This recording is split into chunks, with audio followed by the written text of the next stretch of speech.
balmao aya fo tare Agri-Sup Bamako min ye sanayɛlɛ kalanso ye sɛnɛ bangamara ale ni jɛgɛmɔ ni vétérinaire ka an ka jamana kɔnɔ a siɲɛ fɔlɔ nin y'o dayɛlɛtɔ ye bamakɔkaw fɛ yen école supérieure privée des sciences et techniques agricoles Sotiba Bamako yan min ye maa min b'a fɛ sa ka kalan kɛ sɛnɛko ta nasira fɛ bagamara jɛgɛmɔ vétérinaire ani sɛnɛ ta sira bɛɛ lajɛlen fɛ i wasa don Agri-Sup la u n'u ka système LMD ni maa min b'a fɛ ka DIT kaw fɛ yan kɛrɛnkɛrɛnnenya la Sotiba Stade Malien ale ka ndulati kɛrɛ kɛnɛfɛ n'aw taara ye don o don k'aw kɛnɛfɛ n'aw taara ye don o don k'aw bisimila ka ɲɛ Jules Jean B Kone vétérinaire don wa min ye kalanso in ye a tigi ye ale yɛrɛ ye a y'aw boli joona sabula min ye kalanyɔrɔ in ye a kalanso a hakɛw dɔnnen don yaasa aw ka se k'aw denw tɔgɔ sɛbɛn joona u ka kɛ an ma jigisigi ye. L'autorité de protection des données à caractère personnel poursuit sa mission d'information et d'accompagnement des usagers. Cette fois-ci, c'est au cœur du grand marché de Bamako que l'APDP mène une vaste campagne de sensibilisation. L'objectif est clair, informer, sensibiliser et accompagner les commerçants et les entrepreneurs s'y trouvant dans l'accomplissement de leurs formalités déclaratives devant l'APDP. Au-delà de l'accompagnement, l'APDP assiste également les responsables de traitement dans le paiement des frais de dossiers liés aux formalités déclaratives. Ces paiements au marché se font désormais de manière simple et sécurisée via la plateforme électronique Trésor Pay, le moyen de paiement sécurisé de l'État conformément à la vision de plusieurs autorités du pays. L'APDP tient à rassurer la population. Les missionnaires sont facilement identifiables grâce à leur gilet, leur badge avec un ordre de mission officiel. Tous les paiements se font exclusivement de manière électronique et donnent lieu à un reçu en bonne et due forme. Par cette initiative, hakilisigi aw ka séjour la anw fɛ Mopti yan kɛrɛnkɛrɛnnenya la Mopti Sevare ka kɛ ni kurantigɛtigɛ ye min ye hôtel Lafiya Sevare ale aw bɛ se k'aw ka séjour kɛ k'a sɔrɔ tɔɔrɔ tɛ aw kan degun tɛ aw kan ale filɛ nin Sevare bangetaba yanni ka se aéroport sirafara ma station laban i kiniboloya fan fɛ i bɛ jigin o carré fɛ mètre 200 bɔɲango hôtel Lafiya ale cokolen bɛ i kiniboloya fan fɛ i bɛ se ka weleli kɛ nɛgɛjuru siraw fɛ 21 42 14 11 76 01 01 98 66 78 72 04 Hôtel Lafiya référence do.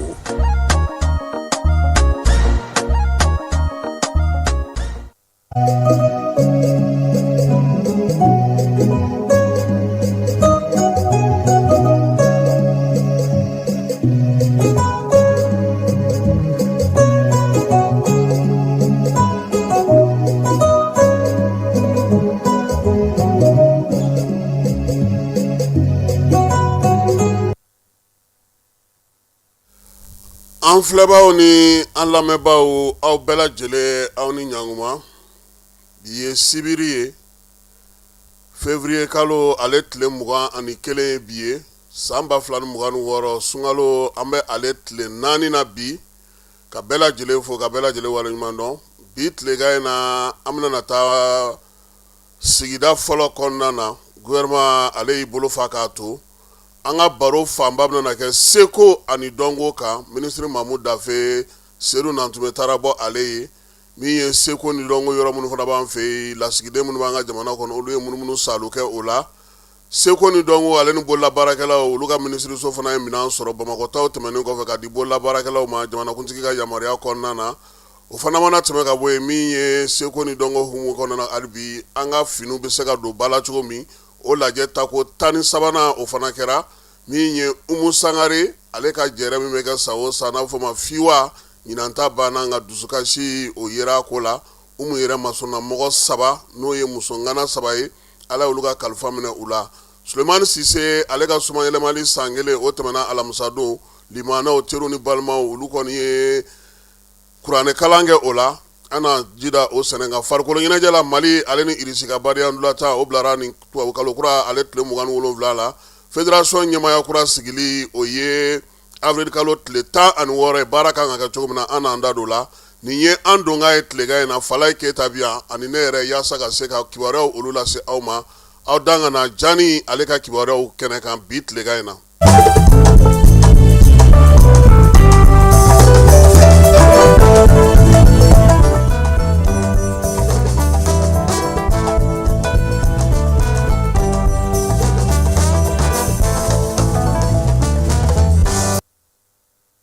k'i fo k'i waleɲuman dɔn baara ale kɛcogo ɲuman na don o don maaw bɛ se ka kunnafoni ni ja ɲɛnɛmaw olu sɔrɔ cogo min na Koyi Keyita fala ni suntigɛ waati sera i b'a ye k'a fɔ maa caman bɛ nisɔndiya nka o ye bɛnkɛ ka ɲininkali waati ye bɛnkɛ ko mun na ko gouvernement cira fala ye ko falen donna a kɔrɔ kun jumɛn na n ko a ma kɔni tiɲɛ yɛrɛ la n ko fana sera Asimi ma ka taa o ɲininka dɛ sabula gouvernement falen o gundo kɔni bɛ jamanakuntigi bolo ko kuma na ko fɔnkɔɲɔgɔn b'o fana kɔnɔ n ko bɛnkɛ ni ko aw ka sigi i ko aw ka bɛn k'a bɛ n'a fɔ fanga ka du dɔ ye n ko fanga ka di bɛɛ ye bɛnkɛ e yɛrɛ bɛ fanga min boli anw ka yan k'i y'an bɛnkɛ ye n'an k'an b'o bɛɛ lakali maaw ye a ti bɛn fala ye a ye min lakɔlɔsi o ye k'a fɔ gouvernement na dɔ fanga bonyana dɔw ye jɔyɔrɔ sɔrɔ n k'a ma o ye tiɲɛ ye nka o gundo o kɛkun jamanakuntigi kelen de bɛ se k'o fɔ nka ne bɛ se ka min fɔ a ye fangako la fala ye o ye k'a fɔ fanga bɛ maa minnu bolo gouvernement falen cogo a boloda cogo maaw don cogo olu de b'o gundo dɔn wa olu de fana b'o baaraw kɛ ni parti politigiw bɛ yen u ni jɛ minnu bɛ fara ɲɔgɔn kan ka baara kɛ fala ye u b'a fɔ ko olu kana u dɛmɛ o ye fanga yɛrɛ ni a terilakaw olu bɛ se ka jɛ ka ɲɔgɔn don gouvernement kɔnɔ fanga yɛrɛ ɲɛmaaya bɛ maa minnu bolo olu fana bɛ se ka maa don nin waati in na fanga bɛ togoya min na fala ye a ko bɛ sɔrɔdasiw de bolo ni jɔyɔrɔ falenna bɛnkɛ n y'a fɔ a ye n k'a k'a faamu sabula suntigɛyɔrɔ kuma ninnu ale ka ɲininkaliw ka ca nin tile fila in na kosɛbɛ an bɛ bɔ o la fala ye Algérie Mali ale ni anw yɛrɛ ni Niger ni Burkina fala ye ko nin ko ninnu bɛɛ lajɛlen bɛ cogo di nin waati in na hakili jagabɔ o baara an kan ka o ɲɛsin o de ma bi tilegan in na fala ye n'i ye diɲɛ yɛrɛ ta k'a lajɛ i b'a ye k'a fɔ ko farafinna jamanaw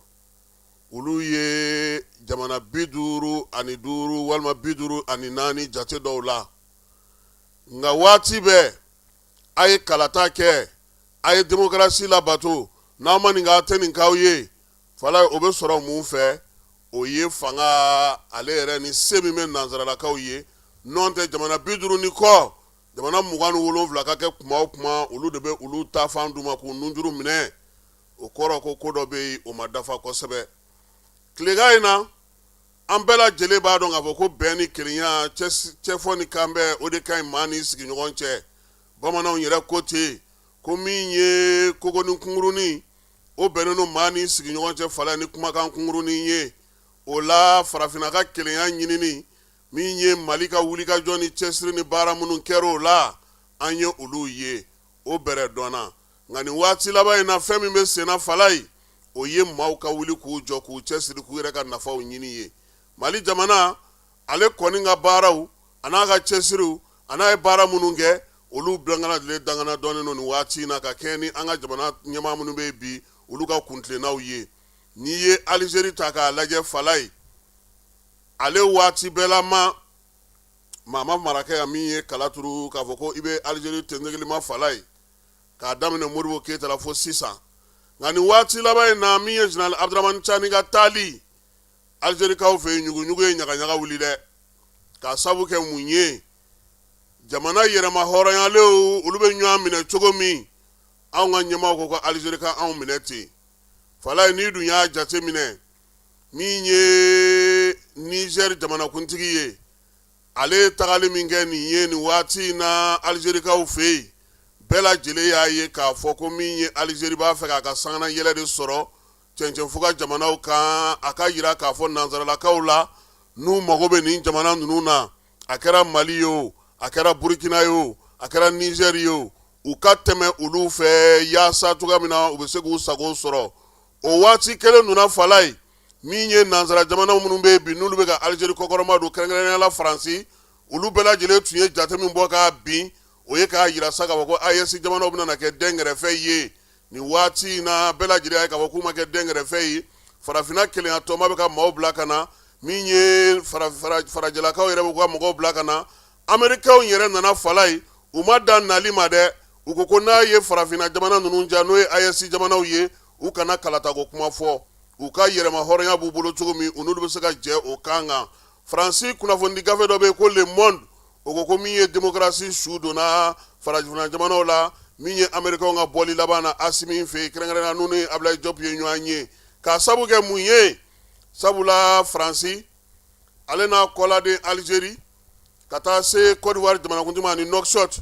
olu tun ye wulikajɔ suguya bɛɛ lajɛlen kɛ sa yaasa AES jamana bɛ se ka kɛ dɛnkɛrɛfɛ ye cogo min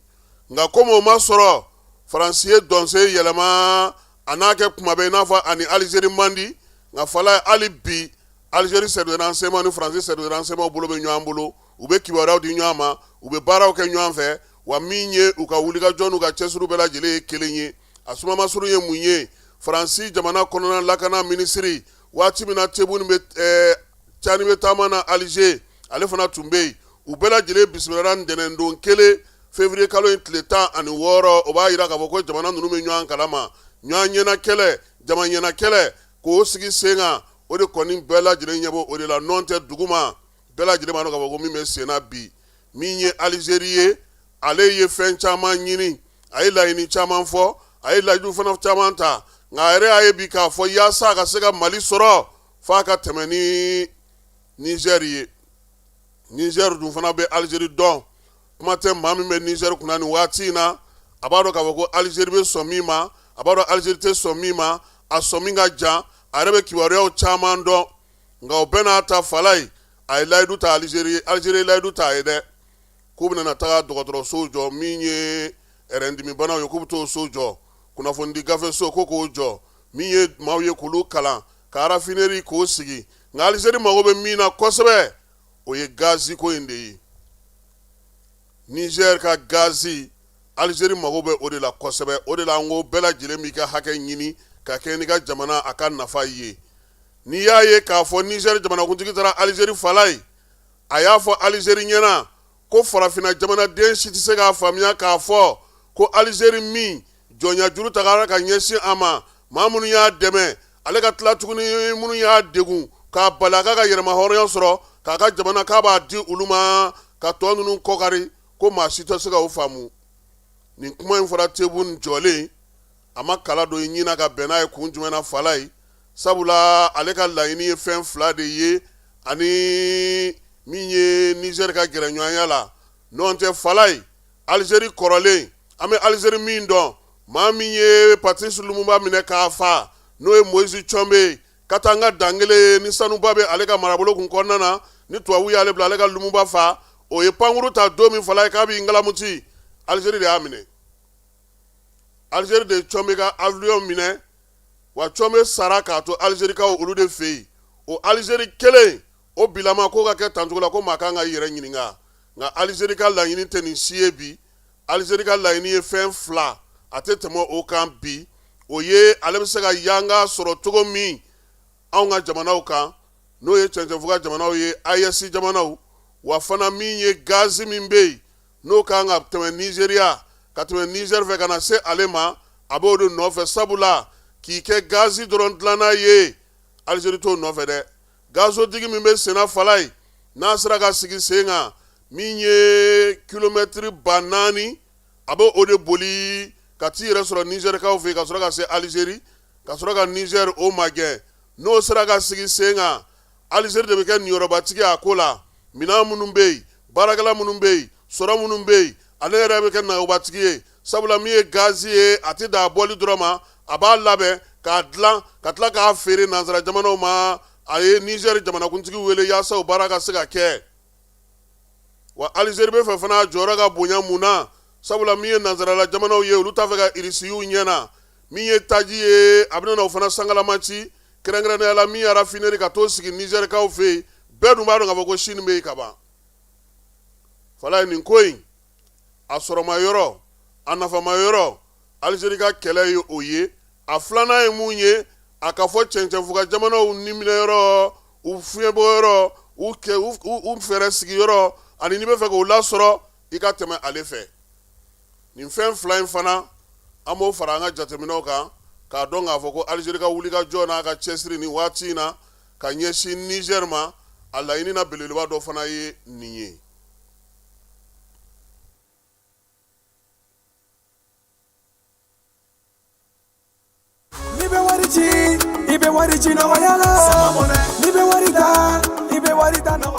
sama mɔnɛ bi maliyɛnw jɔrɔna ko n'u hamina ko dɔn. O de la sama mɔnɛ ma fɛn fara a ka wari cili musakaw kan. Wa a ka nɔgɔn ni Mali wari ci siraw bɛɛ ye. A ma da aw ma dɛ. Sama mɔnɛ bi dɔ fara aw de kunna wari kan. Ni wari bonisi ye. Awɔ, ni wari bonisi ye kɔni. Aw ka sanni kɛ ni sama mɔnɛ application ye. Aw bɛ wari sɔrɔ aw ka compte bonisi la. Ka daminɛ crédit la, abonnement télé, fo ka taa se courant ni ji sarali ma, aw bɛ bonisi sɔrɔ nin bɛɛ la. N'a ka bonisi buguna dɔrɔn, aw bɛ se k'a yɛlɛma aw ka sama mɔnɛ compte la ka sanni wɛrɛ kɛ n'a ye. Walima ka taa wari jɛbɔ an ka lasigiden dɔ fɛ yen. Aw ye mɔnɛ bɔ aw yɛrɛ la, a k'a chiffre sisan ni sama mɔnɛ application téléchargeli ye Play Store walima App Store kan ka sɔrɔ k'aw tɔgɔ sɛbɛn. Ni sama mɔnɛ ye, aw de kunna wari bɛ augmenter. Sama mɔnɛ, i yɛrɛ ta. Awɔ, i yɛrɛ ta ni i yɛrɛ ta ye. Fala ye sunkalo ɲɔgɔn dɛmɛ hukumu kɔnɔna na kunungo Bamako sigida fɔlɔ kɔnɔna na Premier ministre ani ministre caman u ye ɲɔgɔn sɔrɔ ASCO terrain na Korofinakaw fɛ yen sigida fɔlɔ la yaasa ka taa dɛmɛ ta ka o ɲɛsin maaw ma maa minnu bɛ bi ni olu bɛ se ka suntigɛ sɔrɔ cogo min. Baara in a bɛna n'a to min ye sigiyɔrɔ 19 suntigɛyɔrɔ 19 o bɛna sigi Bamako 4 bɛ sigi kɛrɛnkɛrɛnnenya la Katikaw fɛ yen marabolo bɛɛ lajɛlen kɔnɔna na sigiyɔrɔ 3 o bɛ sigi yen min ye balo tɔni 600 n'o ye malo ye ale ni o bɛna na di Bamako n'a marabolo kɔnɔna na tɔni 400 o kan ka taa an ka marabolo kɔnɔna na min ye tɔni 200 ye o kan ka di minisiriso dɔw ma. O bɛɛ lajɛlen kɔfɛ suntigɛyɔrɔ 80 o talen no kɛrɛnkɛrɛnnenya la k'olu warankata fanw fɛ maaw bɛ se cogo min na k'u suntigɛ lafiya la ɲɔgɔn dɛmɛ ale ni kɛrɛfɛden kɛlɛli hukumu kɔnɔna na. O la sa Premier ministre a ye bonyamasegi ta ka ɲɛsin jamanakuntigi ma ale min ye nin hakilina sɔrɔ k'an ka wolomasiri tabaw k'olu fana fɔ ani AES cɛden minnu bɛ bi n'u n'an ka wolomasiri tabaw bɛ baara la su ni tile. Ablaye Mayiga a ko ko sunkalo ɲɔgɔn dɛmɛ in k'a ŋaniya bɔra jamanakuntigi yɔrɔ ale de ko k'a sinsin yaasa malidenw bɛ se ka balimaya ni sinjiya kɛ ɲɔgɔn fɛ cogo di sunkalo kɔnɔna na. O la sa kɛnɛ in kan yen olu yɛrɛ minisiriw olu yɛrɛ y'u suntigɛ ye fala ye ka seli ye ka sɔrɔ ka kan bɛɛ da ɲɔgɔn ye marabolo fana kɔnɔna na kunungo o ɲɔgɔnna kelen sigira sen kan. Fala ye douane impôt parallèle e k'o ma sigi Solomanibugukaw fɛ ka ban de ni ala ni polisila ala ni polisilakaw sababu polisi min bɛ Solomanibugukaw fɛ kɛrɛnkɛrɛnnenya la n'o ye commissaire principal de police Fuseni Watara n'a ka cɛdenw ye fala ye olu y'u tɛgɛ da siganama 4 kan nin kalo in tile 14 ninnu ka baara ye mun ye fala ye n'i ko tɛmuru u b'a fɔ ko he a ma se ka taa impôt la koyi tɛmuru b'anw bolo n'i ko fiɲɛti ko fiɲɛti fana bɛ olu bolo fala ye mobili fara moto ka bolimafɛn sugu bɛɛ lajɛlen hali n'i ko katakatani u ko a ma se ka taa yen fɛ anw yɛrɛ b'a feere fala ye bɔ nana kɛ mun kama sa maa dɔ de bɛ ale fiɲɛti sa k'o don a ka mobili la fala ye ale taatɔ dugu kɔnɔ polisiw y'a fiyɛ ale ko a bɛna taa n ye fiɲɛti sa kunungo dɔrɔn ko nin tɛ fiɲɛti ye dɛ a fɔ min ma ko sticker o tɛ ta in na o kɔfɛ katakatanitigi dɔ fana ale fana minɛna ale ye min yira ko y'a ka fiɲɛti ye fala ye o fana ye o dilancogo kelen ye bon i b'an ka jamana cogoya dɔn deliliw ni fɛnw bɛ kɛ u ko k'u bɛ taa ko ɲɛɲini mobilitigi de ko sa masa min ye ala ye ale ta tɛ se ka to ten sabula sɛgɛn min b'ale la bi k'ale ka taa wari don fiɲɛti la o k'a fɔ k'o tɛ fiɲɛti ye a taara ka fiɲɛ ɲini ko fiɲɛ k'e y'a sa jɔnni bolo ko marijan ninnu fɛ yen falaw de taara bɔ ninnu maa 4 ka sa polisilakaw n'o ye Fuseni Watara ka cɛdenw ye fala ye commissaire principal de police Solomanibugu la a y'a ka brigade maaw wele ko ayiwa ko ninnu nan'u dama kasi an fɛ yan dɛ u y'u dama kasi k'u bɛ ka fiɲɛti sa so dɔ kɔnɔ fala ye so fɔlɔ o bɛ Titibugu la filanan bɛ Jelibugu la wulikajɔ kɛlen ka taa sa a taara ye ka taa fɔ sa fiɲɛti 600 fala ye mobili ta o dilannen o ɲɔgɔnna b'u bolo san 2025 san 2025 o tɛ ɲinɛ n'a ye sa wa min ye tɛmuru kɔni o dandɔnbali o fana bɛ u bolo ordinateur misɛnmanin portable o caman b'u bolo u bɛ ka papier ninnu dilan cogo u b'a dilan ten fala ye tɛgɛ kɛra maa fɔlɔ min na o ye 4 ko fɔ ka fara a yɛrɛ kan MD ale ye san 30 ye min ye MK o ye san 35 ye IT o ye san 19 ye min ye COM ye o ye san 45 ye u bɛɛ lajɛlen min ye Ouattara n'a ka cɛdenw ye olu tilala ka ɲininkali la u ye sɛbɛn d'u kan ka taa n'u ye kiiri tigilamaw fɛ yen yaasa olu ka se ka sɛgɛsɛgɛli lakubaya ka se ka ninnu maa ninnu tɔw minɛ o la sa min ye polisiso maaw ye fala ye k'olu ka baara bɛɛ lajɛlen bɛnnen don maa min ka wulikajɔ ni cɛsiri ma sa o ye contrôleur général de police Youssou Kone ale min ye polisi directeur ba ye bi an ka jamana kɔnɔna na o fana bɛ baara kɛ ka kɛɲɛ ni Dawudu ye min laɲini min k'u fɛ polisiso bɛ se k'u jɔyɔrɔ fi cogo min na min ye Fuseni Ouattara n'a ka cɛdenw ye u ko ko Sulemani n'a lamini maaw fala ye k'u k'u hakilina tigɛ baara kɛcogo ɲuman maanifinw n'u bolomɛnw na kɔlɔsili o y'olu ka baara ye n'u ye fɛn o fɛn ye u kana girin ka kiiri tigɛ u yɛrɛ ye u k'a to olu ma olu ka baara do fala ye o la sa min ye Compol Berté polisi direction ba kɔnɔ sɛbɛn fasirila ka bɔ ale yɔrɔ Diamond Simon maaw fala ye k'u murutira surɔ dɛ i yɛrɛ ka kuma k'a wari k'a wari sara ma nɔgɔn murutili sɔrɔ la ɲɛfɔli mun kɛra an k'u ka secrétaire général lamɛn n'o ye Ɲama Ablaye Dambele ye nin waati in na gɛrɛntɛ jugumanba de bɛ an baarakaw kan Diamond Cement kɔnɔna na Kayi mara la sabula an ni baaratigi ni ɲɔgɔn cɛ sikafɔ yɛrɛ tɛ yen tuguni sikafɔ tɛ yen tuguni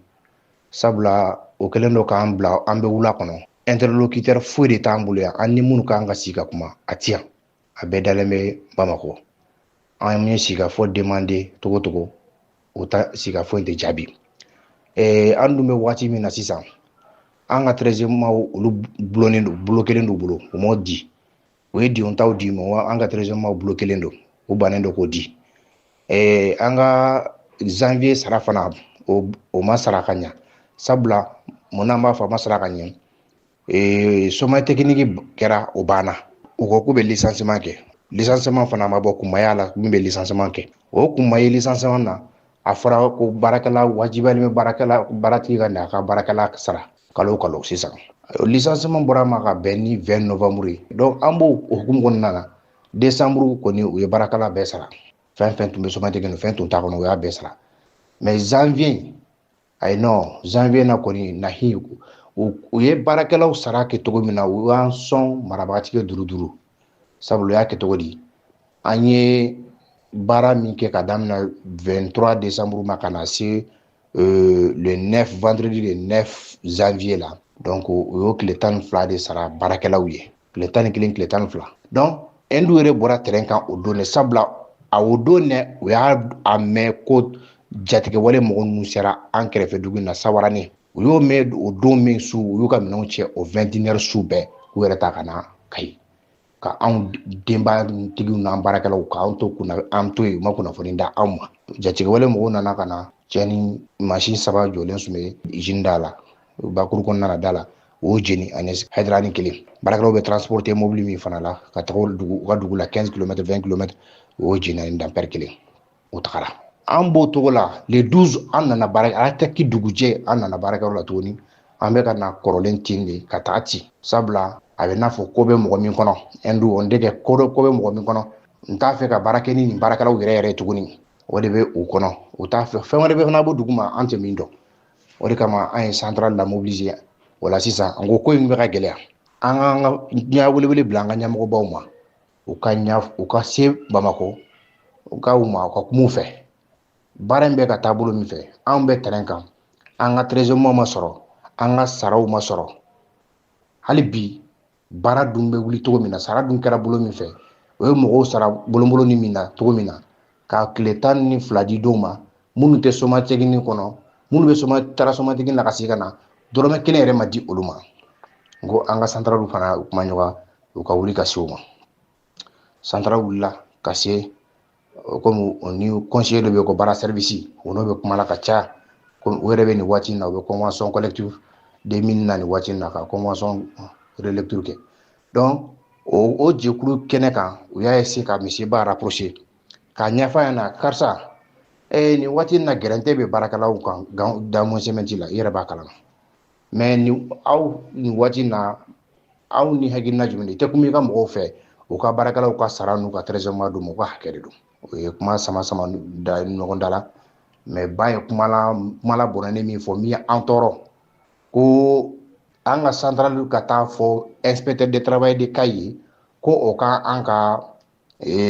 wari ɲini ka d'an ma ko sabula ko de y'an ka licenciement bali ko société y'a fɔ ko wari t'a kun ko o de kama ko société bɛ na gɛnni kɛ société bɛ na gɛnni kɛ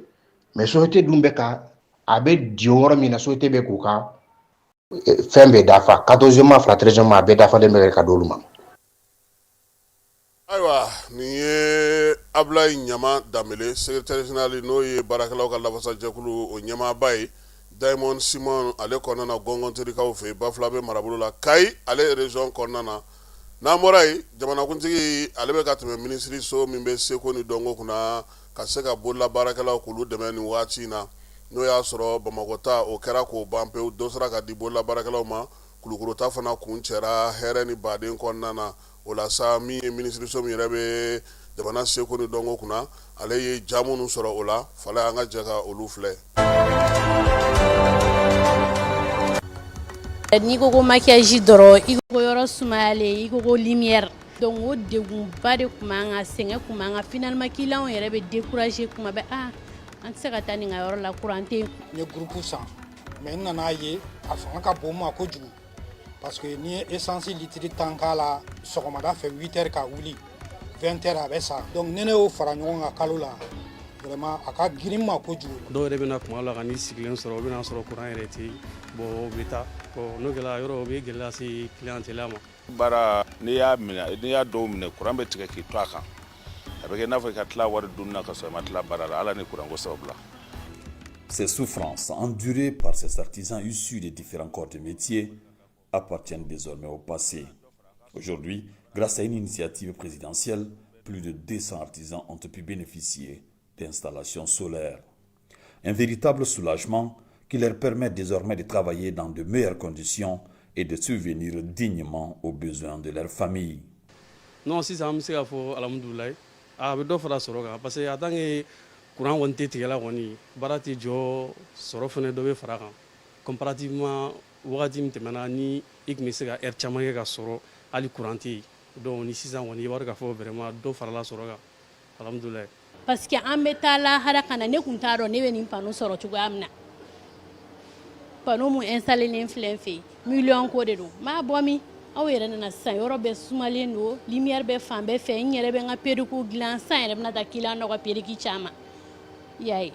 an b'an da hirimɛni sɔrɔ. Nin bonyana ma fo ka taa tɛmɛ dan kan a balilana quoi vraiment a balilana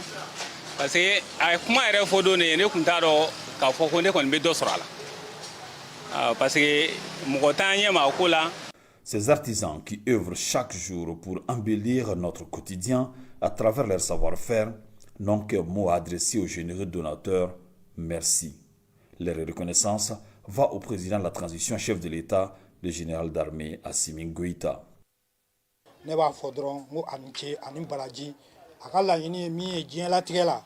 Mali ka hɛrɛ la laɲini bɛ sɔrɔ sira fɛn fɛn kan Ala k'a kunsi o sira ma. An kɔni an bɛ président fo de an bɛ dugawu de k'a ye Ala ka si ni kɛnɛya d'a ma Ala ye fanga min kalifa la Ala ka kɛ si ani kɛnɛya ye. An bɛ Ala deli Ala ka fanga yarabi Ala k'a yiriwa jamana tali fanga Ala k'a di ɲɛmɔgɔ ma Ala ka hakili ɲuman d'an n'u bɛɛ lajɛlen ma. Ne ye bololabaarakɛlamuso ye ne bɛ se ka kuma n cɛ tɔgɔ la n bɛ ka kuma n cɛ tɔgɔ la Musa Keyita Ala k'a ka fanga sinsin Ala k'a ka fanga taa ɲɛ Ala kana dugu sa la fiyewu Ala kana labila jugu an bɛ foli kɛ.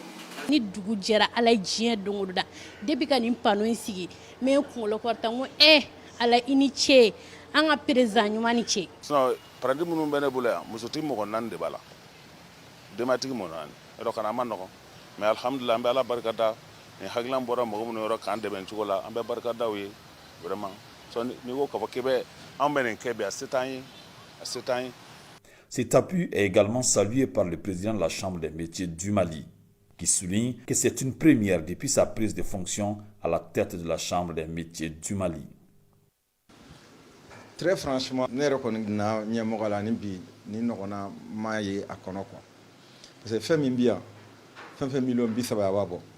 pano minnu bɛ yan ne ye mɔgɔ ɲininka a la fɛn fɛn bɛ miliyɔn 30 n'a ma caya n'o ye a tɛ jugo jukɔrɔ sali courant tigɛlen don mais baara bɛ se ka kɛ nin de la relais talen don tout de suite bon n'i ko kuma jumɛn bɛ ni kuma bɛ min ka bon i ni ce n b'o fɔ quoi. A diyara n ye a ye san ta ka di seko ni dɔnko ma ka tila tuguni ka na kiti 300 di artisans ma u k'u yɛrɛ dɛmɛ u ka baara la o b'a yira k'a fɔ jamanakuntigi haminako n'a hakilina bɛ bololabaarakɛlaw la soudeur b'o la tailleur b'o la menuisier b'o la ébéniste b'o la donc a kɛra dɛmɛ ye hakilina na fɔlɔ yan'a ka se sɔrɔ sira la donc vraiment parce que a y'a yira k'a fɔ Sékou ni Dongo ye koba de ye jamana basigili la donc a y'a to Sékou ni Dongo baarakɛbaw u ɲigin tɛ k'u yɛrɛ la u y'a dɔn bi k'a fɔ olu ye jamana jɔsen bere dɔ ye. Vu l'engouement et les propos de satisfaction, on admet sans risque de se tromper que ce geste fort du président de la transition est porteur d'espoir et de progrès pour tout le secteur artisanal malien.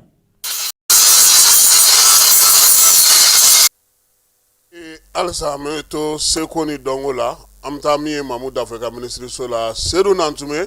n'ale ye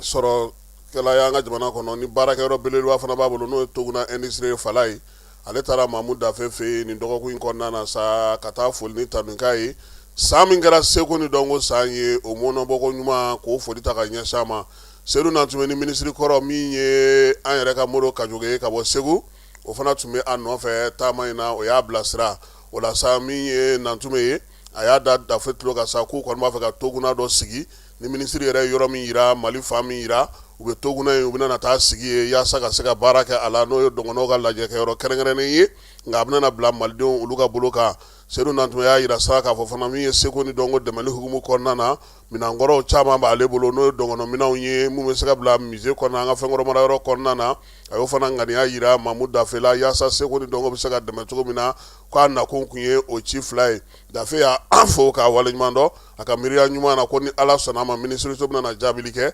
yaasa nin baaraba fila ninnu bɛ se ka sigi sen kan cogo min na Toguna n'ale sigira fala ye o ye jɛrɛkɔrɔ ɲɛnamaba o sɔrɔlen ye jamana kɔnɔ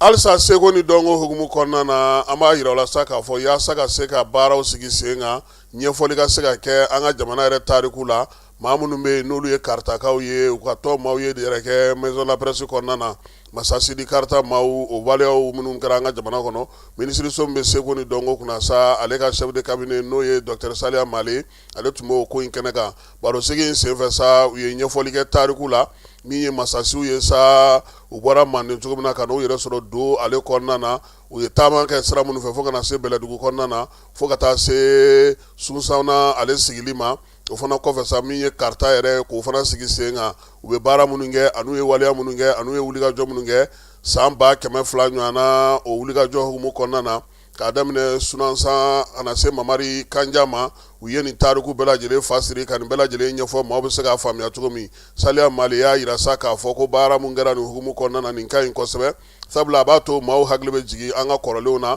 k'a dɔn k'a fɔ an ka tabiyaw n'an ka taabolow n'an ka baara kɛcogo ye min ye Mahmoud Dafe tɔgɔ la sa a ye min ye karitakaw olu fana fɔ k'o waleɲuman dɔn kɔɔri mɔnɔbɔli ka se ka tɔnɔbɔ a la an yɛrɛ ka jamana kɔnɔ k'an ka kɔɔri kɛ k'an nafa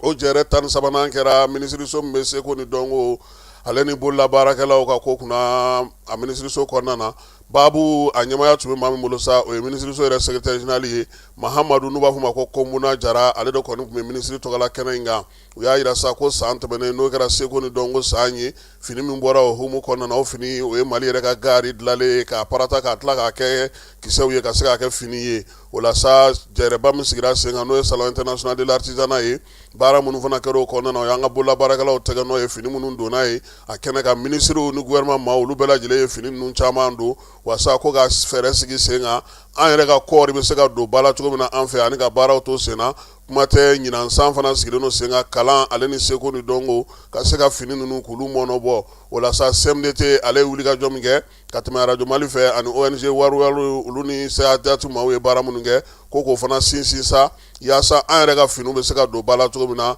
ko k'o kɛ ɲɛtaa ye kɛrɛnkɛrɛnnenya la an ka jamana ale kɔnɔ fɛnkɔrɔmara yɔrɔ minnu b'an fɛ yan ale ni jamana jɛnjɔ yɔrɔ minnu bɛ yen n'o ye yɔrɔ kɛrɛnkɛrɛnnenw ye lasigiden minnu b'an ka jamana kɔnɔ n'o ni minisiri min bɛ Sékou ni Dongo kunna sa olu y'u bolo di ɲɔgɔn ma ka munumunu salo kɛ n'o ye Bamakɔ munumunu salo kɛrɛnkɛrɛnnen ye min ye lasigiden 40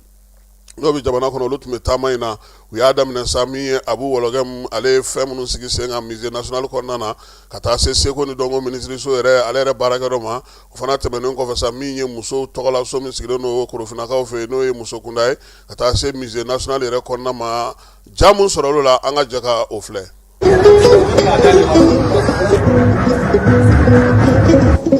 Thank you.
tilega in na an bɛ taa baba alikayuru tɔgɔ la ndolati tɛnɛ kɔnɔna na tumutukaw fɛ biennale ale min kɛra san 2025 Bamako bi an bɛna na ale de ka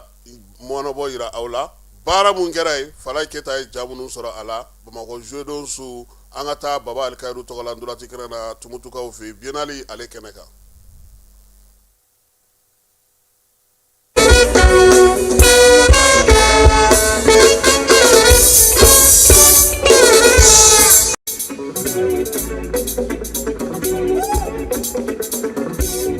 Mali mama be munini munela sisa Beni kelea Kambolo ni nyawama Kajina bara Akili nyuma yana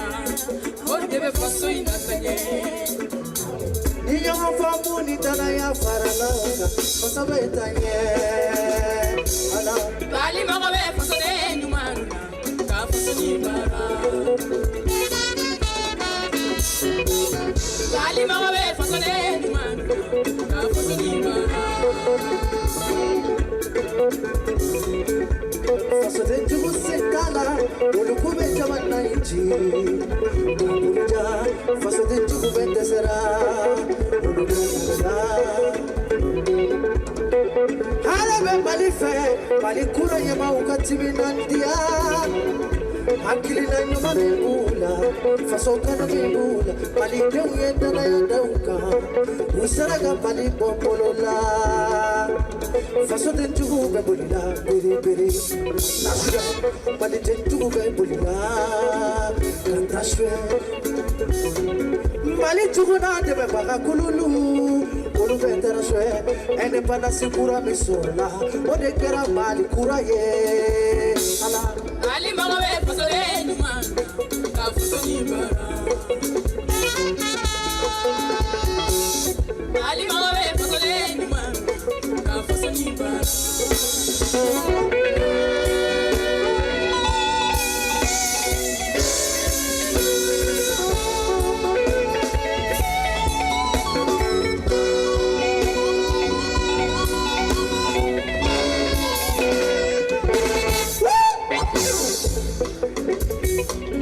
Malikura nyama ukumakado kube kobeke wala sanga korole ungana tunana Malikura kola Kubu akili tonda dala folula Ala foli feuna Kubu akili tonda dala finuna Ala kila togo nyuma Wala sanga korole ungana tunumpe Malikura nyama ukumala tuni Ala Mali mago bande yuma ubela Mali kono ya ani mali koka Akili na yuma bembinunda Faso kanu bembinunda Bili ya yuma bembinunda Ayena napara Minuta e kasana yiriwa Minuta e kamoni yiriwa Minuta e kachabo yiriwa Minuta e pagamara yiriwani Minuta e izinu koye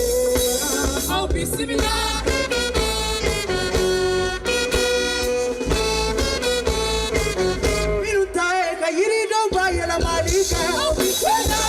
Faso kogo bela Mali parte naruka kona karala Bismillah Faso kogo bela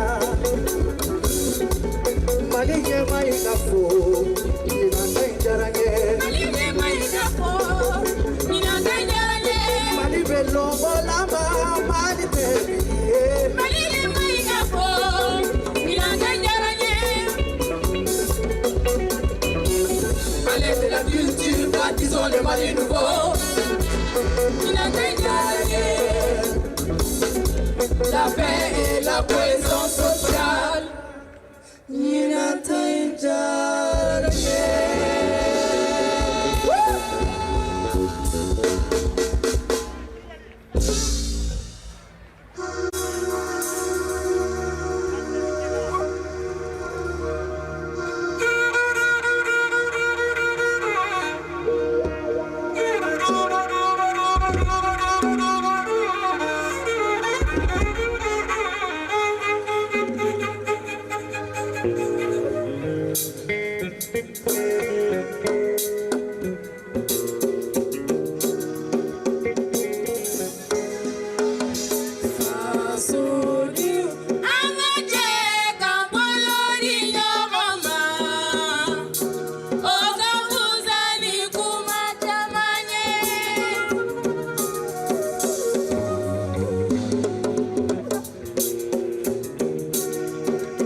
Basi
kɛ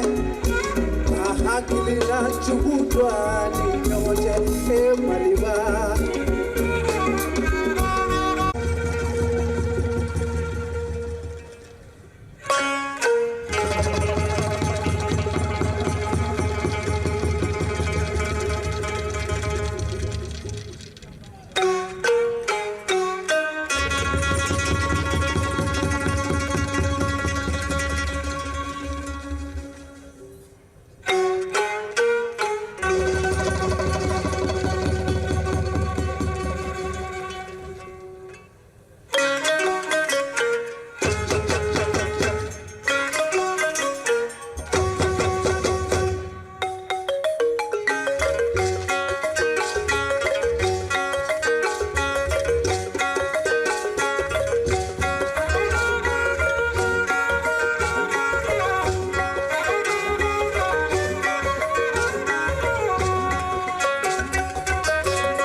Merci.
Sira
Dugukaw aw jouera Bamako fɛ a ɲɛna kosɛbɛ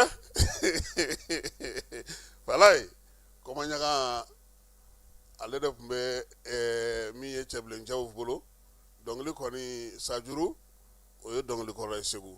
an bɛ Bamakokaw fo ko baara ko a ɲɛna Ala ka san 2027 Buguni ta Ala k'o yira an bɛɛ lajɛlen na siɲɛ wɛrɛ an na Sikaso yira maaw la Falaye min ye Sikaso ye ale kɔni fanga dɔgɔyara kosɛbɛ sabula Kɔlɔnjɛba bɔra Sikaso fɛ Buguni bɔra a fɛ Yanfoyila bɔra a fɛ o de la Buguni bɛ ka yɛlɛ a bɛ ka yɛlɛ Falaye ni Buguni farala Buguni kan ka Kɔlɔnjɛba far'o kan ka Yanfoyila far'o kan o kɔni fɔli kɔni dan kɔni o ye Wasolonkaw fɛ yen yɛrɛ Falaye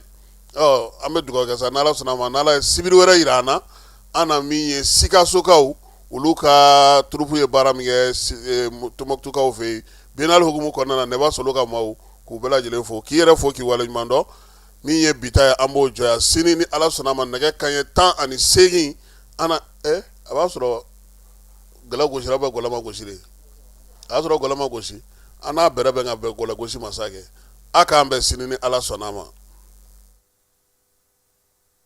bɛɛ lajɛlen ma aw minnu b'a fɛ ka voyager k'a sɔrɔ a ma degun sɔrɔ a ka voyage kɔnɔna na. Compagnie de transport Somatra u y'a kanu ka na ni kari kura caman caman ye. Kari minnu dilanna norme kɔnɔna na aw ka lafiya kama, a suspension wo, a climatisation, a siège wo, n'i ye kari jɔlen ye foyi tɛ jigin kɔnɔ, i bɛ se ka don a kɔnɔna na cogo min na. Somatra e ka kari, Somatra ne ka kari, Somatra anw ka kari.